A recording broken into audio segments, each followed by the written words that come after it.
O Por Elas começa agora e no programa de hoje nós vamos falar de solidariedade. Você vai conhecer mulheres que dedicam a vida a ajudar o próximo sem esperar nada em troca.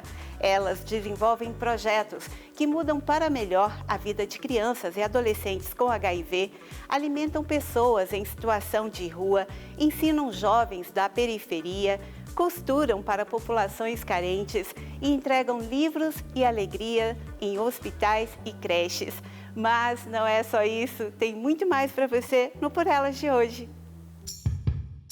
Veja o trabalho de Vicky Tavares, criadora do Vida Positiva, que acolhe crianças e adolescentes com HIV. Conheça o projeto Dividir, que distribui de graça marmitas para pessoas em situação de rua. Saiba mais sobre o serviço voluntário de mulheres que costuram roupas e enxovais para doação. Acompanhe o trabalho voluntário da professora Dani Souza no projeto Jovem de Expressão na Ceilândia.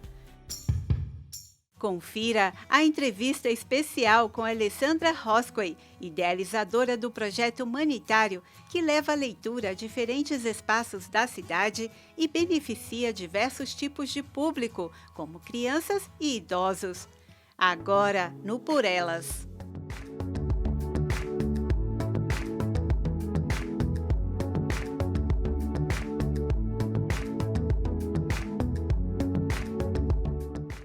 Veja agora a história de Vicky Tavares, que dedica a vida a acolher crianças e adolescentes com HIV.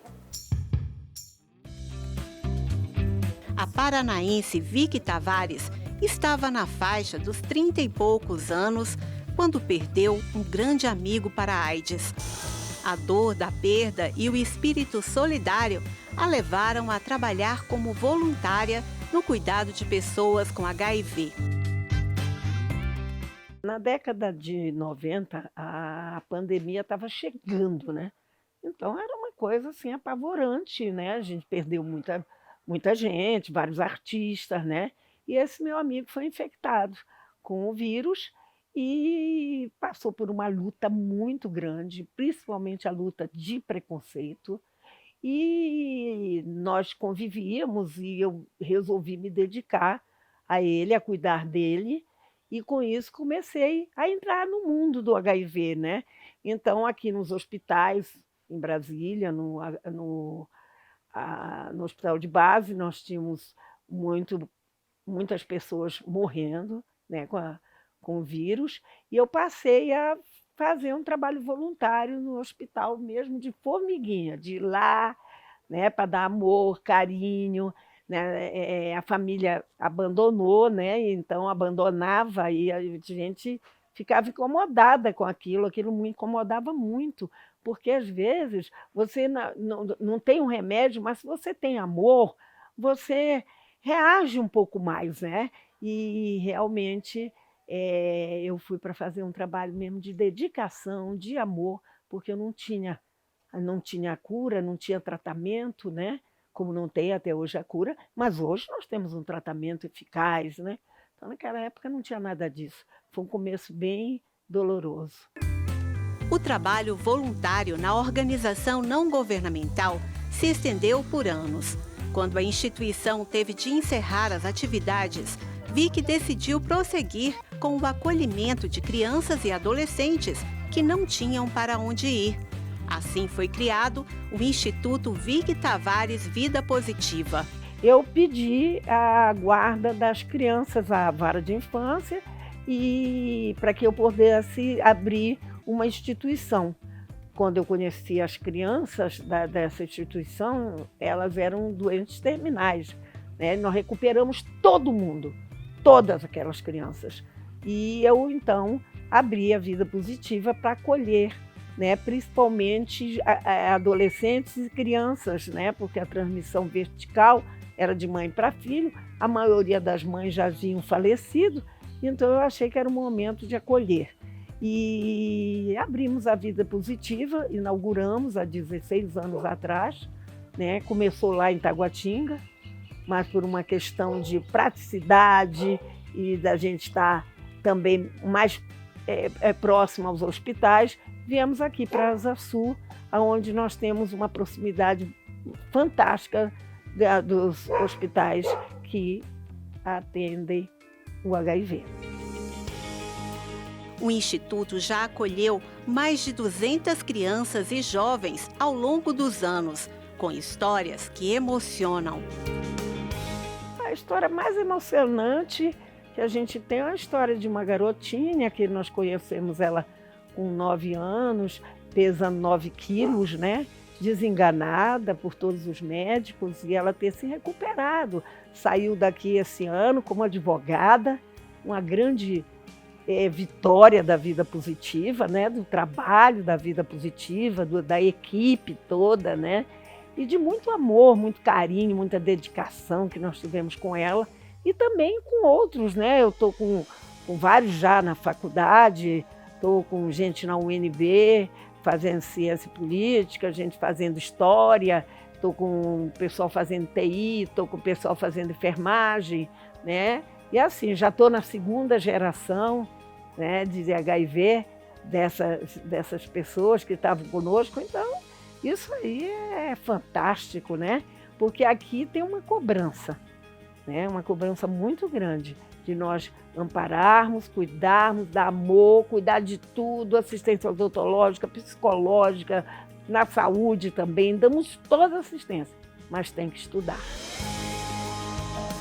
Vicky conta que o Vida Positiva desenvolve inúmeras atividades de acolhimento e solidariedade, como a distribuição de refeições. Em primeiro lugar, né, nós temos um lema aqui, todos os funcionários sabem disso: acolher sempre com muito amor, respeitar, né, tratar bem todo mundo, aquele que vem, porque quando você vai pedir alguma coisa para alguém, você já está debilitado, né? Aquela fraqueza emocional de você ter que se expor, dizer que você está passando fome, está sem nada em casa. Então, aqui o primeiro acolhimento é do abraço, do amor. Aí depois a gente vai vendo as necessidades. Hoje nós temos uma média de 300 famílias que recebem cesta básica, utensílios domésticos, roupas, e nós recebemos dessa generosa sociedade civil que é a nossa de Brasília. Então nós também distribuímos 2.000 lanchinhos por mês para 5 hospitais públicos, para quem faz exame de carga viral, vai lá fazer seu exame, né? No particular a gente tem aquele lanchinho, então também nós damos essa oportunidade desse lanchinho maravilhoso. É uma coisa simples, são 2 biscoitos, mais um suquinho, mas é feito aqui aos sábados, colocado num saquinho com lacinho, com muito amor, né? Então, nós também oferecemos isso. Quando o paciente vai ficar o dia todo no hospital, a gente já oferece também aqui o almoço. Então, a média de 120 a 150 pessoas almoçam por mês aqui na casa. Também tratados com muito respeito, com muito carinho, né? Dando dignidade, porque eu acho que isso que é o mais importante, né? Então aqui nós temos uma série de benefícios que nós fazemos para a sociedade carente. E também tem alguns carentes que vêm aí no meio e pedem, tem o pessoal que o hospital atende com outras doenças como tuberculose, né? Então a gente... pneumonia, né? Pessoas que eles mandam para cá dizendo que estão com dificuldades e a gente atende. Agora na pandemia, nosso número de 300 foi para 500, né? Assim que surgiu a pandemia. Para nós também foi muito difícil, porque nós estávamos receosos, né? Com a questão do vírus. Mas graças a Deus aqui só quem teve fui eu e uma adolescente, 2 adolescentes, e o resto não pegou, né? E a gente pôde continuar a trabalhar com eles de uma forma de maior dedicação durante esse período, né? Aquela dedicação foi bem maior, né? Na pandemia. Aumentou o nosso amor. Segundo Vicky, o maior vírus a ser combatido é o preconceito. Ela é mãe de 3 filhos biológicos, mas adotou 2 meninas que chegaram até ela pela ONG. A questão do preconceito é uma questão gravíssima, né? Porque ela é desumana, né? Ela maltrata, né? E a gente, quando está maltratado, a gente fica revoltado, né? Eu vejo muita revolta aqui nas pessoas que me procuram, né? Os hospitais também mandam pessoas para virem aqui, para que eu possa dar palestra, falar sobre a questão do preconceito, a questão da doença em si. Estou sempre levando para os colégios essa mensagem, que é a mensagem de amor, que a gente tem que entender que o preconceito é uma falta de amor ao próximo. Não é a questão da empatia, né? A pessoa não se vê no lugar do outro, né? Falta informação também, né? Nós tínhamos bastante informação e de um tempo para cá a gente não está tendo mais essa informação. Então nós temos que acabar com isso, com essa falta de amor ao próximo, com essa falta de empatia. É uma questão de dentro de cada um, né? Eu não tenho preconceito, né? Acho que é uma coisa terrível, que isso humilha muito. Eu tenho 2 filhas adotivas que eu tirei daqui, são negras também, e eu vejo o quanto elas sofrem com essa questão da discriminação, né? No colégio, se a polícia chega, as primeiras pessoas que eles vão são os negros, isso é muito triste. Então, HIV não tem cara, né? E elas não sabem, mas quando sabem, infelizmente, o preconceito é muito grande. Nós já tivemos menino nosso que apanhou na escola porque estava brincando com uma colega no final do expediente, e o pai viu. E quando viu, partiu para cima do menino para bater. 1º de dezembro é o Dia Mundial de Luta contra a AIDS. A data foi escolhida pela Organização Mundial da Saúde e é celebrada anualmente desde 1988 no Brasil. Todos os anos, o Vida Positiva solta balões para lembrar o dia especial. A data serve principalmente para reforçar a solidariedade, a tolerância e a compreensão com as pessoas infectadas pelo HIV.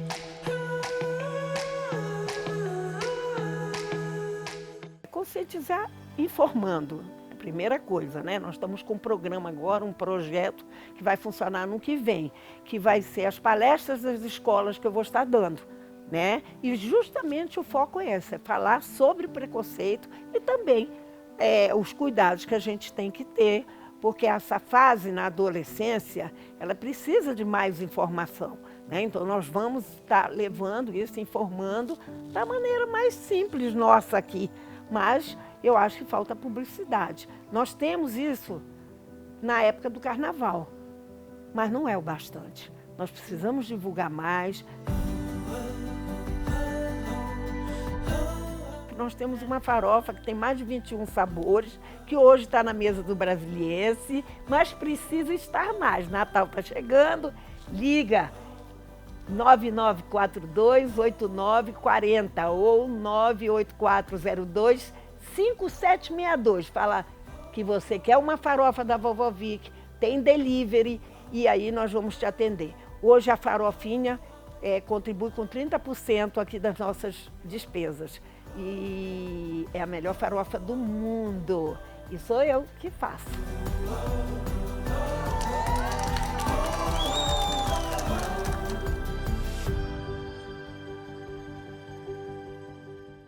Nós fomos conhecer de perto o trabalho de mulheres que se reúnem para costurar roupas e enxovais para populações carentes. E conversamos com Fabiana Ribas, que há 30 anos é voluntária no serviço humanitário.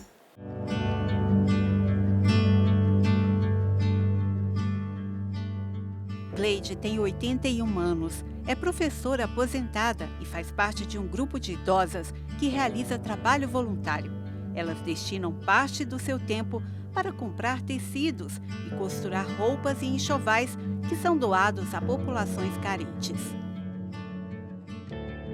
Já fizemos muita coisa, banheirinha para criança, já fizemos cestinhas para dar para as crianças no dia da criança, entendeu? Quando começa assim as aulas no início do ano, a gente faz também cestinhas com material escolar e sempre trabalhando.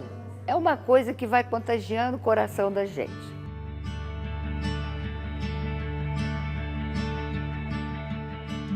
O O grupo, liderado por Gleide, costurou durante 2 meses em torno de 180 vestidinhos e 100 calcinhas para serem enviadas a uma escola com 300 crianças do ensino fundamental em Moçambique, na África. É maravilhoso poder fazer esse trabalho.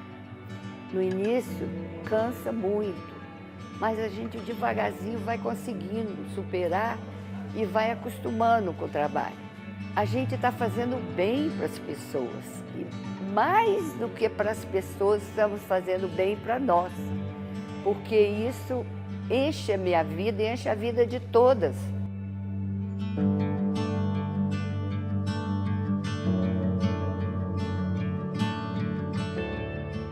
Fabiana Ribas é coordenadora em Brasília da organização não governamental Elos de Amor. Começou no trabalho voluntário ainda muito cedo, quando estudava biologia na universidade 30 anos atrás. Já atuou como voluntária no Timor-Leste e trabalhou na Inglaterra com refugiados muçulmanos em Londres. Ali começou aquele amor por doar, por amar sem ter nada em troca, dedicar sem precisar receber nada. Ela lembra a importância da presença feminina no serviço voluntário e explica por que é importante doar.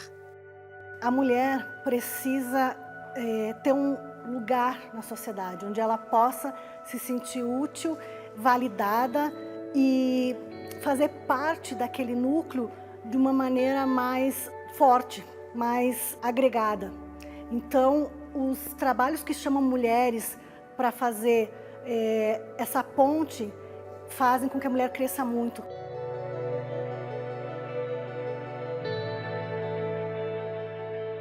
Ser mulher é ser especial onde a gente está. Vem fazer parte do nosso trabalho. Procure uma ONG, procure um serviço social, algo que já esteja em desenvolvimento e se agregue a esse grupo. Você vai ter muito prazer em viver e vai ver a vida de uma maneira diferente.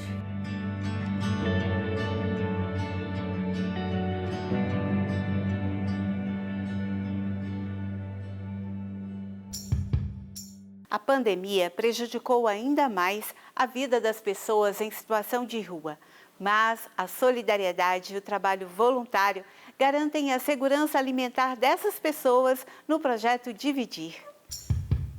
Alimentos separados cuidadosamente com ingredientes orgânicos e preparados com tempero especial, pitadas de amor e porções generosas de solidariedade. O trabalho de preparar marmitas nutritivas e saborosas é realizado por voluntários em uma cozinha com pouco espaço, mas que recebe e acolhe doações em alimentos ou em dinheiro para que as marmitas cheguem às pessoas em situação de rua ou vulnerabilidade social. O objeto central do projeto é a segurança alimentar e nutricional. Nesse momento, desde o começo da pandemia, a situação de várias pessoas piorou bastante. Por isso, a gente começou a pensar a alimentação numa perspectiva de garantia de nutrientes mesmo, né? É por isso que hoje, quando eu falei dos produtores, são produtores de orgânicos que doam pra gente fazer essa distribuição. Então, é pensar uma cadeia alimentar bem maior do que a gente está acostumado. Desde o início, o projeto sempre contou com a doação de vários amigos, enfim, pessoas que se solidarizaram com a causa. A gente já chegou a ganhar um prêmio internacional emergencial que a gente aplicou nas atividades dentro dessas ocupações. Até 70 marmitas são entregues por dia. A meta do grupo é chegar a 200 refeições. São pelo menos 180 voluntários envolvidos. 20 trabalham sem parar, porque a fome tem pressa. Ao longo desse tempo já passaram muitas dezenas de pessoas aqui com a gente, pessoas incríveis, voluntários maravilhosos. Hoje a equipe do projeto somos 3 pessoas, eu, o Lucas e a Isa. E de voluntários, hoje a gente tem um grupo com mais de 180 pessoas que ajudam. Assim, a gente nunca reuniu 180 de uma vez, mas todas elas ajudam como podem em momentos especiais, assim. Um núcleo mais duro que a gente tem de ação mais ou menos umas 20 pessoas, que são essas pessoas que colaboram sempre, participam sempre, que vem ajudando bastante e por quem a gente é muito grato, assim, dedica muita gratidão mesmo.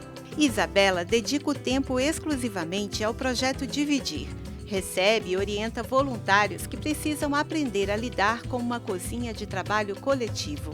Eu estou aqui ajudando a pessoa sempre a aprender, também aprender a lidar numa cozinha coletiva, né? Uma cozinha que não é igual a cozinha da nossa casa, é uma cozinha industrial. Então você precisa ter outros jeitos.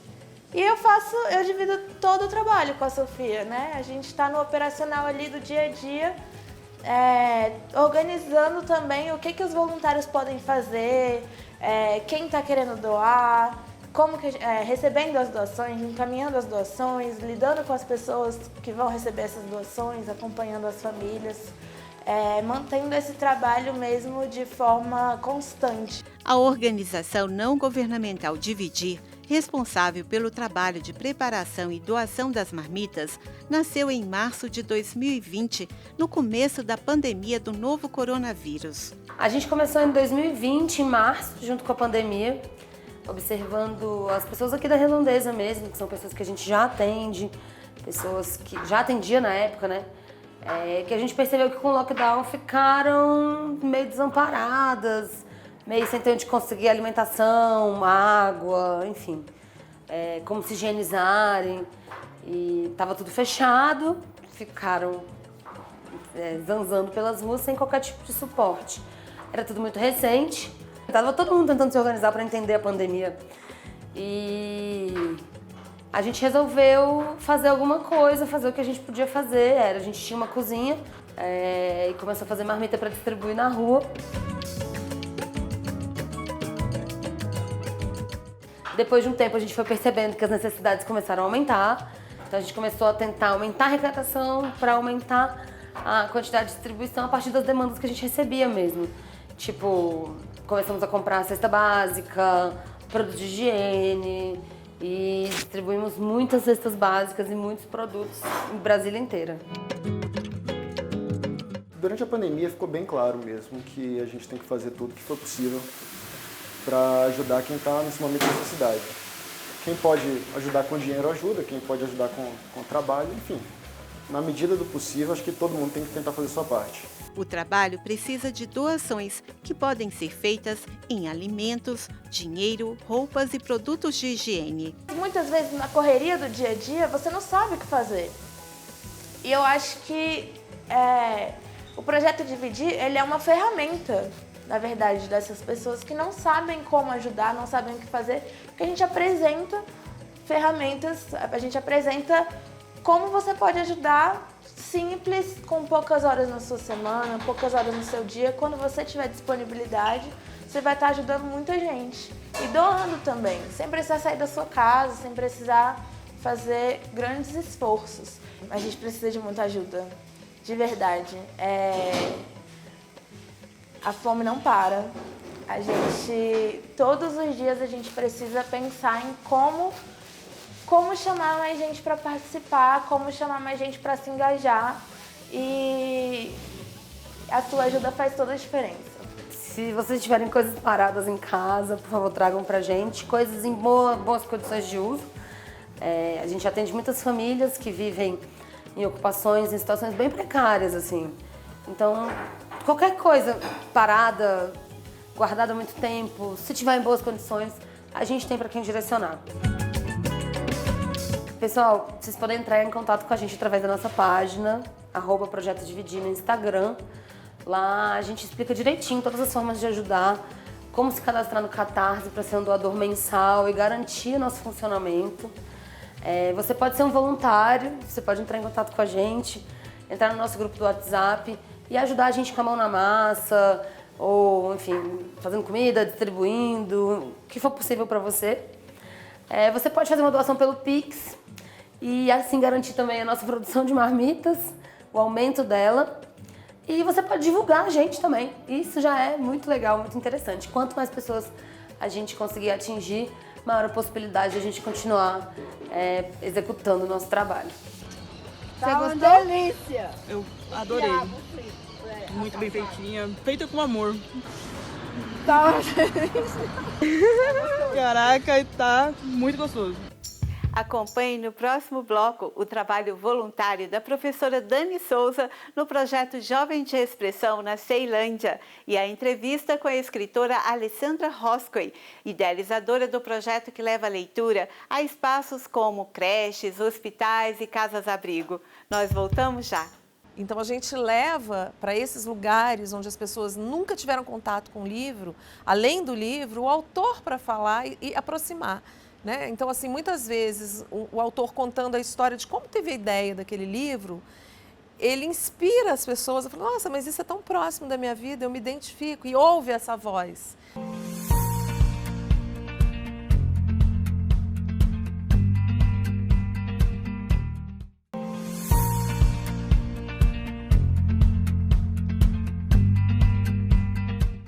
Saiba mais agora sobre o trabalho da professora voluntária que prepara estudantes de periferia para concorrer a uma vaga na universidade pública. Há 6 anos, Dani Souza ministra aulas de graça no projeto Jovem de Expressão e nós fomos à Ceilândia conhecer de perto o trabalho dela.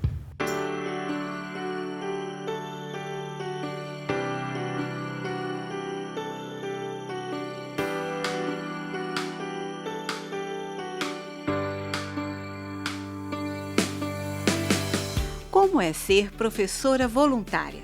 Se o ensino por si só exige vocação, o que faz com que a docência seja mais que um ofício e se torne uma missão de solidariedade? Eu sou Daniele Souza e já tem 6 anos que eu trabalho como professora voluntária aqui no Jovem de Expressão. Também há 6 anos eu atuo como docente de língua portuguesa, especialmente das disciplinas de literatura e redação.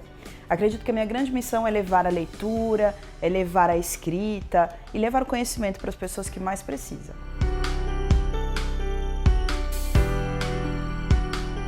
A questão de ser uma docente voluntária ou do voluntariado docente, eu acho ainda mais valioso, porque a gente vem despido, né, de qualquer questão relacionada com, com questões corporativas, empresas. Acho que a gente pode criar mais, a gente pode se doar mais, a gente acaba ajudando outras pessoas.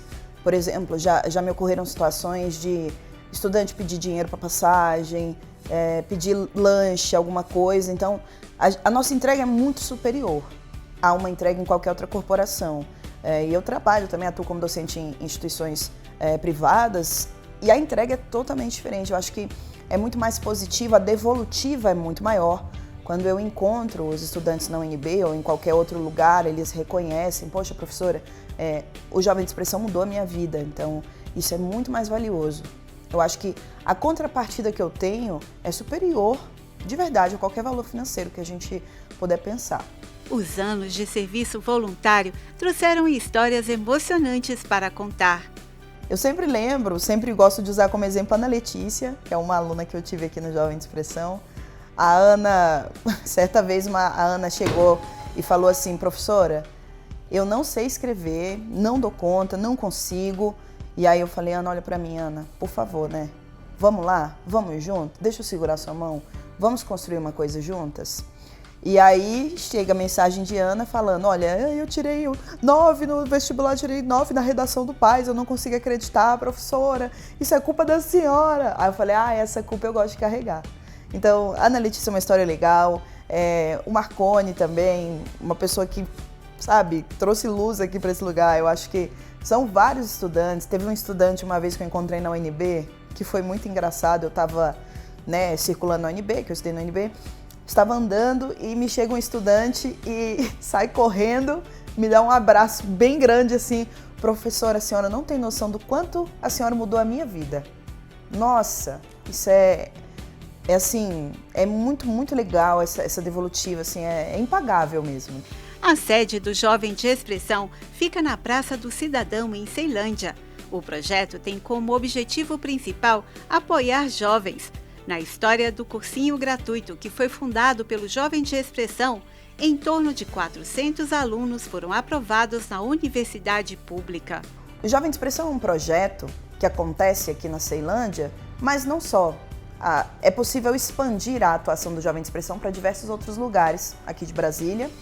E o foco é devolver ao jovem a autoestima, né? A possibilidade dele ascender, tanto socialmente, quanto culturalmente, quanto em relação à questão de trabalho, né? No Jovem de Expressão a gente tem oficinas profissionalizantes, oficinas de arte, isso tudo para explorar a potencialidade do jovem, do adolescente periférico, porque o objetivo é colocar a periferia no centro.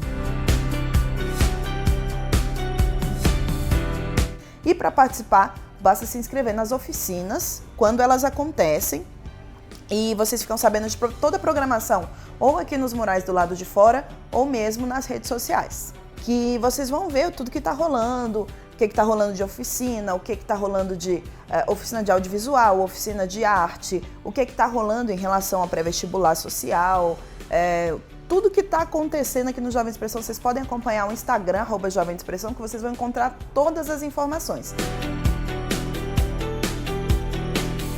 A dedicação e conhecimento da professora inspiram alunos. Mas será que os alunos também inspiram a professora?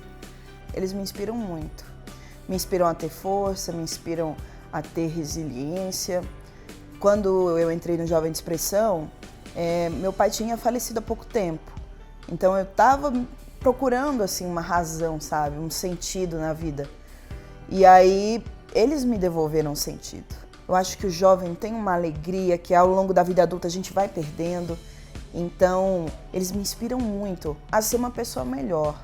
O ser humano não é uma ilha. O ser humano, nós como pessoas, não podemos viver isolados. Então, eu enxergo a potência do coletivo e das ações voltadas para a sociedade, para essa valorização da união. E assim, acredito que todos nós, cada um de nós, pode contribuir com o que há de melhor, tá? Por exemplo, eu dou aula. Outra pessoa pode ensinar uma oficina de costura, outra pode, sei lá, cortar um cabelo do pessoal, outra pessoa pode doar roupas, doar coisas. E doar o nosso tempo, né? O nosso tempo é muito precioso e merece ser compartilhado com quem precisa também. Então, seja voluntário, ser voluntário salvou minha vida muitas vezes, me trouxe sentido à existência. Então, bom, se vocês puderem se inspirar nessa fala, eu convido todo mundo a ser voluntário, tanto aqui no Jovem de Expressão ou em qualquer outra instituição que você achar mais legal.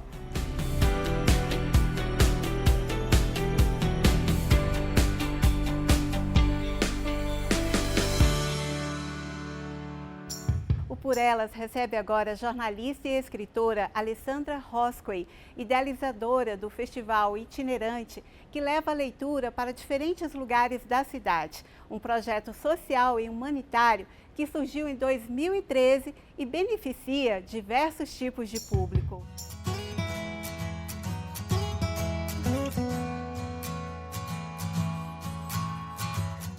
Alessandra Roscoe é autora de dezenas de livros infantis e coordena o Festival Itinerante de Leitura Unidune Ler Todas as Letras, que reúne ilustradores, músicos e escritores para compartilhar a leitura em espaços como creches, hospitais, teatros, parques e casas-abrigo.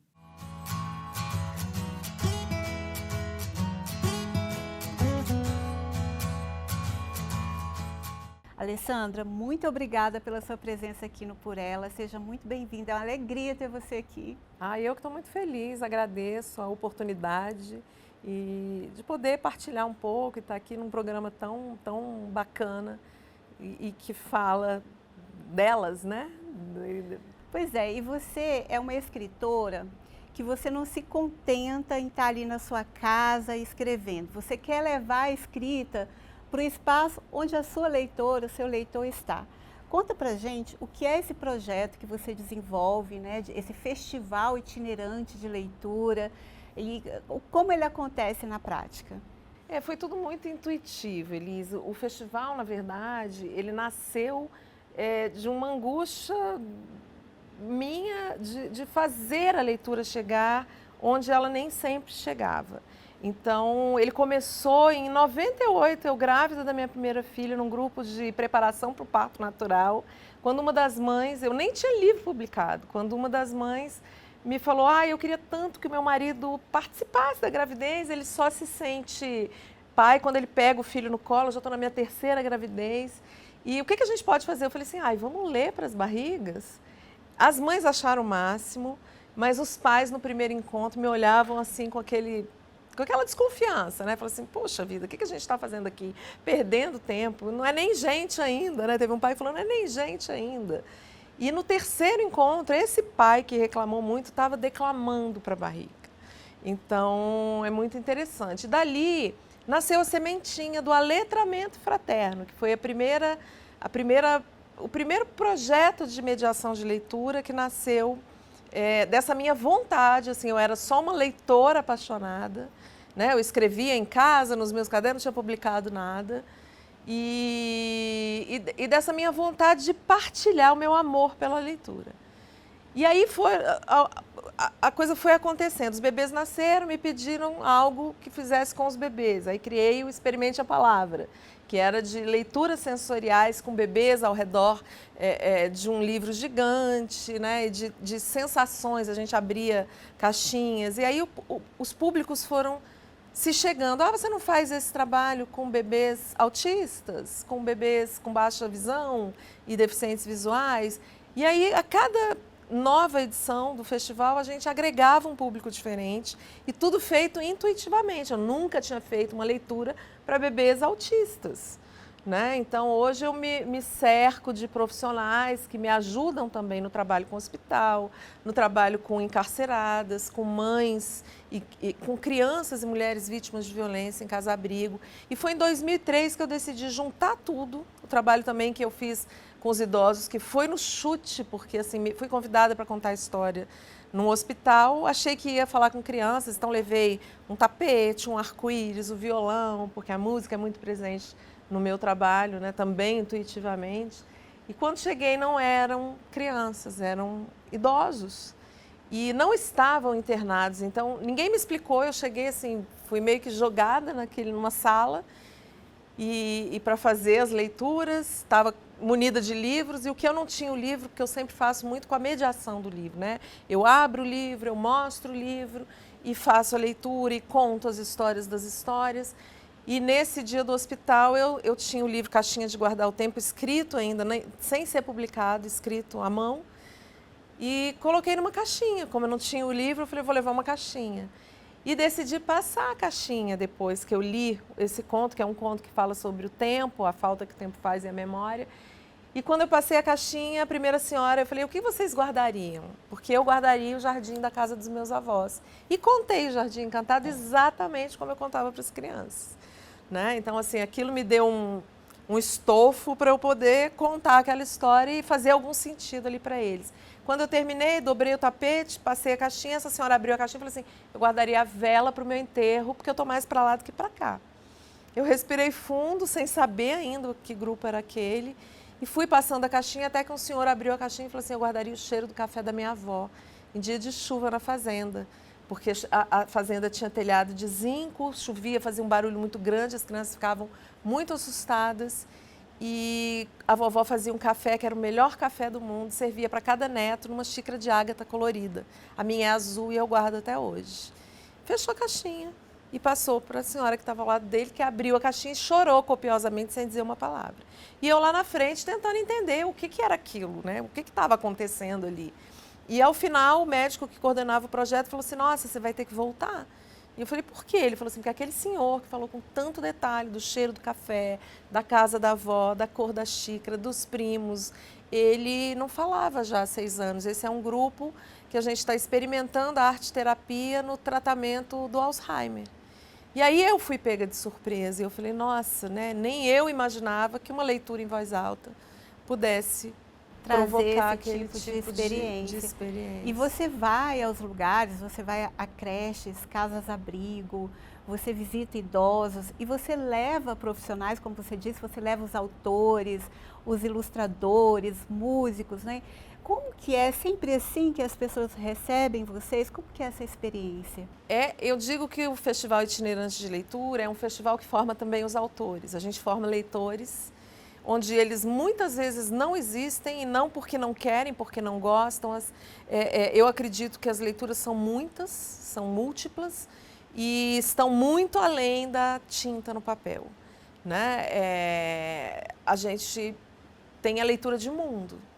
Então, a gente leva para esses lugares onde as pessoas nunca tiveram contato com o livro, além do livro, o autor para falar e aproximar, né? Então, assim, muitas vezes, o autor contando a história de como teve a ideia daquele livro, ele inspira as pessoas a falar, nossa, mas isso é tão próximo da minha vida, eu me identifico, e ouve essa voz, né? Assim, tira desse lugar etéreo, né? Como se assim, nossa, os autores são pessoas longínquas, distantes, só na intelectualidade. Não. Uma situação cotidiana pode dar, né? Pode ser o ponto inicial ali de um livro, de uma história. E os autores se surpreendem com a capacidade, às vezes, do livro aberto e lido em voz alta. É uma partilha, é o fio condutor de tudo, é o afeto. Então, muitos autores me falaram, nossa, eu não tinha ideia do que seria possível fazer lendo, simplesmente lendo um trecho do meu livro, e mesmo para pessoas que nunca tiveram contato com o livro, com a leitura. Então, a ideia do festival é mostrar essas múltiplas leituras. A gente faz concertos literários dentro de teatros, em que eu levo os autores, eu levo os ilustradores ilustram ao vivo, tem música, porque eu acho que dentro de um livro todas as artes se encontram, né? Eu acho que a melodia de uma leitura... A leitura é um ato silencioso, né? E solitário, mas pode não ser. Quantas vezes um avô, um pai leram para um filho, para um neto, e hoje eles têm problema de visão e não tem quem leia para eles. Então, essa ideia de trazer a leitura afetiva, partilhada, é também o ponto principal do projeto, né? E de formar, de mostrar aos autores que eles têm esse mundo, essa vastidão de mundo com a partilha da palavra. A palavra pode ser experimentada de várias formas. E são públicos diferentes. Você trabalha com bebês, com crianças, com mulheres, com idosos. Como que é isso? Com bebês, por exemplo, é algo surpreendente. E é surpreendente a maneira como eles recebem, né? Eu já, assim, nas minhas andanças pelo Brasil como autora convidada de feiras literárias, de visitas às escolas, eu já tive a alegria de experimentar um auditório de bebê conforto, né? Então, aqueles bebês sentados no bebê conforto. E aí eu trago muito essa memória afetiva, porque assim, a voz é a primeira leitura que a gente faz, ainda na barriga da mãe, né? Então, o aletramento fraterno tem, mas o que você lê para a barriga? Eu falei assim, eu ofereço a minha voz. Às vezes eu estou lendo um livro que é de adulto, mas eu ofereço a minha voz e aquele bebê no ventre já faz uma conexão afetiva com aquela voz. A da mãe nem precisa, porque ela está ali o tempo inteiro, né? Mas às vezes o pai que quer participar mais, um irmão mais velho, uma avó que quer ter eu quero que ele conheça a minha voz, eu quero que ele se acalme quando ele estiver chorando depois de nascido. E esse é um momento, e é fácil, você abre um livro e lê em voz alta. Acaba virando uma experiência mais sensorial, porque tem que manusear o livro, tem que olhar para o outro, conversar, contar uma história. E o livro é transformado, não é isso? Sim, o livro sai daquele... E muitas vezes, esse percurso sensorial é também uma surpresa para o adulto que está ali oferecendo aquele momento, né? Então, muitos pais... Depois assim, as coisas foram crescendo dentro do Unido Unilê Todas as Letras. Dessa forma, era uma mala o Clube de Bebês Leitores, que nasceu em 2007 ou 2008, 2009. Que nasceu em 2009, dentro de uma creche, era uma mala com livros, que as crianças manuseavam e escolhiam um para levar para casa. Mas o que eles faziam? Eles botavam na sacolinha e tinha um momento que até a outra terça-feira eles tinham uma semana para ler, só para ler. Não precisava desenhar, não precisava, né? Porque a escola tem muito esse lugar da leitura como obrigação, esse caminho do deleite, né? De você partilhar um momento. Quantas vezes o pai tem aquela, não, agora não posso, né? Tem até um livro infantil que fala assim, agora não, né? E assim, nunca tenho tempo. E você sentar com um livro, abrir aquele livro e despertar, acordar a sua própria infância, né? Com seu filho, você poder cantar uma cantiga que você cantava, lembrar de algum momento da sua infância e partilhar aquilo com seu filho, certamente aquilo vai virar uma memória. Uma memória que ele vai carregar. E ele estabelece com o livro uma relação de afeto, porque ele sabe que aquele objeto traz a pessoa que ele ama para perto. Aquele objeto guarda infinitos.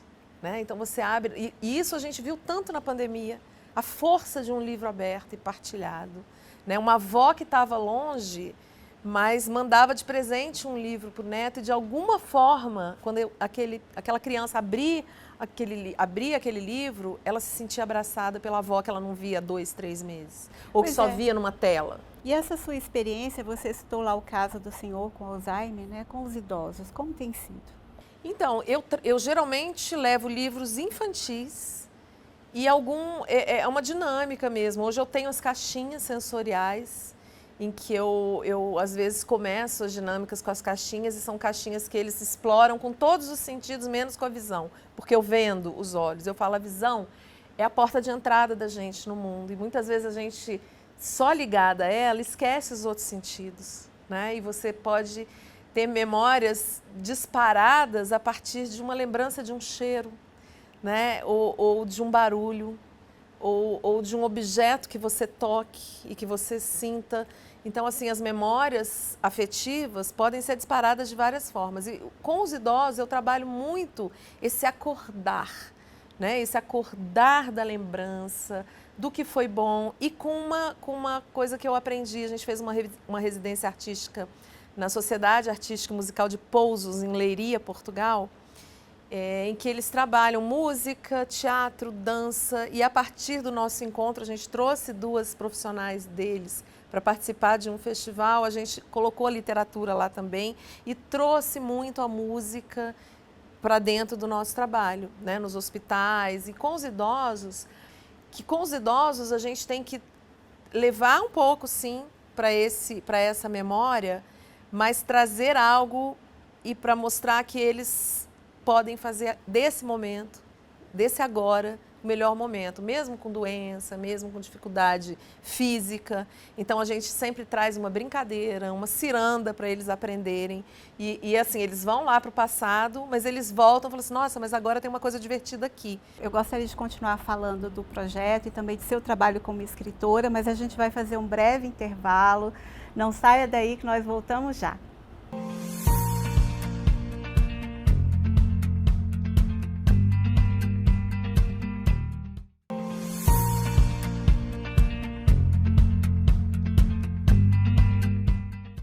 Seja voluntária. Você pode apoiar a sociedade doando tempo e trabalho por meio da sua profissão, ou pode também aprender algo novo para ensinar. Você pode ler para pessoas cegas, ajudar a pintar uma escola, cuidar de animais abandonados, visitar idosos em asilos ou ensinar crianças, por exemplo, a meditar ou falar outra língua. O DF possui, inclusive, uma lei distrital de incentivo ao voluntariado para estimular o engajamento da população em atividades sociais, culturais, ambientais e assistenciais. A Lei 6.857 considera atividade voluntária ou de voluntariado a iniciativa não remunerada de pessoas de forma individual ou em conjunto. Você pode começar procurando uma entidade de seu interesse que faça trabalho voluntário e se inscrever para participar. A palavra-chave é movimento. Mova-se para ajudar. Estamos de volta e eu converso com a jornalista e escritora Alessandra Roscoe. idealizadora do projeto de leitura itinerante, que visa levar a leitura para diferentes espaços da cidade, diversos públicos, um projeto social e humanitário muito importante. E, Alessandra, eu queria falar com você agora sobre essa sua característica. Você é uma pessoa solidária. Eu já vi você abrir as portas da sua casa para receber estudantes para praticar yoga e meditação para cuidar da saúde mental. Então isso é seu, né? Por que é tão importante hoje a gente ter essa solidariedade dentro da gente? Olha, eu sempre falo que eu adoro Sartre, li muito Sartre, mas quando ele diz que o inferno são os outros, eu discordo e concordo com Walter Ugumãe, o escritor que eu adoro também, que ele diz que o paraíso são os outros. Eu acho que esse espaço da partilha é fundamental. Né? Também aprendi com outro escritor que acabou virando meu amigo, era um ídolo, Bartolomeu Campos de Queiroz, esse conceito que ele tinha da beleza dividida. Né? Ele falava, quando a gente vê um pôr do sol maravilhoso, quando a gente vê a imensidão do mar pela primeira vez, a gente só pensa, puxa, por que fulano não está aqui para desfrutar isso comigo? Né? Então, no meu trabalho, na minha vida, na minha crença de ser, né, de estar no mundo, eu acho que tudo faz sentido pelo outro. Né? A gente sozinho não é nada. E eu acho que a gente que tem muitos privilégios, né? Eu me sinto uma pessoa privilegiada em muitos sentidos e eu acho que essa entrega de afeto, de um olhar para o outro, tanto quando você abre um livro, você está em contato com outra voz. Né? Então, eu acho que a solidariedade, ela precisava estar em todo mundo, porque essa busca do outro, esse olhar para o outro, a gente fala tanto hoje em empatia, né? Empatia virou uma palavra até desgastada de tanto que se fala, e é mais que isso, eu acho que a gente aprende tanto com o outro, estando com o outro.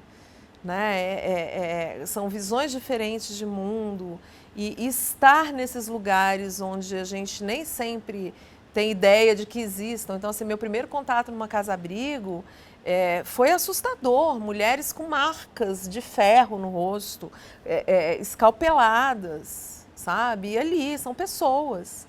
E o quanto eu aprendi com elas, o quanto eu aprendi que, assim, você levar uma possibilidade de um sorriso para uma pessoa que tem chorado e que tem se desesperado todos os dias. Então, eu acho que não faz sentido a nossa vida a gente encapsulado no nosso mundo. A gente precisa ampliar o mundo o tempo inteiro. Né? E esse estar com o outro, estar em lugares que precisam, às vezes, só de um abraço, só de um estar com o outro. Né? Então, eu entendo que para mim é uma necessidade. E eu acho que você traz isso para todo o seu trabalho. Você é uma escritora muito bem-sucedida, com dezenas de livros publicados, né, livros infantis. De uma certa maneira, eu acho que toda essa sua benevolência, ela se traduz também na sua criatividade, com que você conduz a sua escrita. E eu acho assim, as coisas vão surgindo. Durante a pandemia, uma coisa que me alimentou muito foi um movimento ativista que nasceu completamente virtual e que hoje a gente vê ações acontecendo. Liberte o Futuro, né? Foi um movimento criado por ativistas ambientais, a jornalista Eliane Brum, a Raquel Rosenberg e várias outras pessoas que se juntaram para construir agora o futuro que a gente deseja. Porque quando a gente ficou isolado, a gente ficou afastado e a gente via que era possível fazer, a partir de encontros virtuais, de oficinas virtuais, possibilidades de futuro. Né? Então, houve no final do ano uma troca de sementes. Eu recebi sementes da Amazônia, plantei no meu jardim e você vê, nossa, isso já é futuro acontecendo. Então, todo esse encontro mesmo, né? Foi uma angústia minha de achar, nossa, a gente precisa fazer alguma coisa. Né? E encontrar o ativismo, o artivismo, ver a importância da arte, a força da arte como ferramenta transformadora. Né? Então, eu acho que a benevolência, como você fala, ela me beneficia muito, assim, eu sou alimentada. E muitas vezes, a partir dali, eu quis escrever. O último livro que eu lancei veio muito desse lugar do inventar. A gente está ali numa realidade que a gente não quer preso, sem poder abraçar, a gente perdeu o corpo, né? A gente virou um quadradinho nas telas e de repente a gente pode inventar outros mundos, habitar outros mundos com a imaginação. E eu não poderia encerrar sem você falar dos seus projetos novos, né? Algo que você possa compartilhar com a gente, que você esteja escrevendo agora. Estou escrevendo muito e muito nesse... Eu sou muito verborrágica, né? Eu falo demais, eu sou intensa demais. E eu estou numa busca agora de menos palavras, sabe? De colocar os silêncios, também os vazios dentro da minha escrita. Os projetos, eu acho que eu fecho o ciclo do Festival Itinerante de Leitura, mas os projetos do Unido Unilê, cada braço vai continuar de alguma forma. Eu não sei ainda, mas vai continuar de alguma forma. Eu quero fortalecer muito Asas da Liberdade, que é a leitura partilhada e afetiva dentro de penitenciárias, de centros de menores, né? Assim, pessoas que estão privadas da liberdade. E, claro, todos esses projetos, o Letramento Fraterno, o Caixinha de Guardar o Tempo, o Terapia da Palavra, que a gente vai aos hospitais, então eu quero ampliar isso. Já sei que aqui no Hospital da Ceilândia, onde a gente faz um trabalho já há algum tempo, eles criaram núcleos de visitas aos lares. Então, os médicos e eu falei, nossa, ia ser fantástico a gente poder ir com as músicas e com as histórias também nesses atendimentos domiciliares, que isso a gente fez em Portugal. Então, assim, os projetos vão continuar. O festival vai, de alguma outra forma, acontecer, mas não dessa forma, com patrocínio do FAC, você falou também, a semente foi lançada. É possível que outros autores, quem participou, queira... chega um momento, talvez, que você tem que se desprender, né, da sua criação para que outros se apropriem dela e levem adiante. E isso já aconteceu. Luciano Pontes, que veio também, que é um escritor incrível, palhaço, doutor da alegria, ator, e ele nunca tinha feito um trabalho com bebês. Hoje ele desenvolve em Pernambuco um trabalho lindíssimo. E ele sempre fala, a semente foi plantada aí. Então, as pipas que agora começam a pipocar em outros lugares, né? São pipas com mensagens. São pipas com trechos de livros, com poemas feitos especialmente e feitas também por crianças que se arriscam nos versos, nos desenhos, nas ilustrações. Tem as pipas que voam e tem as pipas cenográficas, são 14 modelos feitos por escritores e ilustradores que vieram para o festival, que as crianças leem. Então, as crianças leem as pipas e empinam os sonhos, os versos, né? Então, assim, unem a brincadeira, a poesia, né? É um dos momentos mais poéticos do festival. E isso, claro, vai continuar, né? Parabéns, Alessandra. Obrigada. Você é uma fonte de inspiração, assim. O seu projeto, ele desperta na gente essa vontade de fazer também. Que é o grande intuito, né? Quando a gente fala em solidariedade, é você despertar esse sentido também nos outros. Eu acho que você realmente é uma fonte de inspiração para todos nós. Eu que agradeço. E muitas pessoas chegam assim também. Eu quero ser voluntária no projeto, né? Então é muito bacana. E hoje eu abraço, a equipe do festival são 4 pessoas, né? E essas 4 pessoas estão juntas desde 2013. E nesse abraço solidário mesmo, não só a leitura, ao livro, mas com essa possibilidade de alargar horizontes. Parabéns e muito obrigada pela entrevista. Foram palavras incríveis que eu espero que tenha inspirado vocês também, porque a solidariedade ela passa pelo movimento, pelo agir. Ela sai desse discurso e vai para os lugares, como a Alessandra tem ido. Muito obrigada pela sua companhia. O nosso programa fica por aqui e nós nos vemos no próximo programa da TV Câmara Distrital.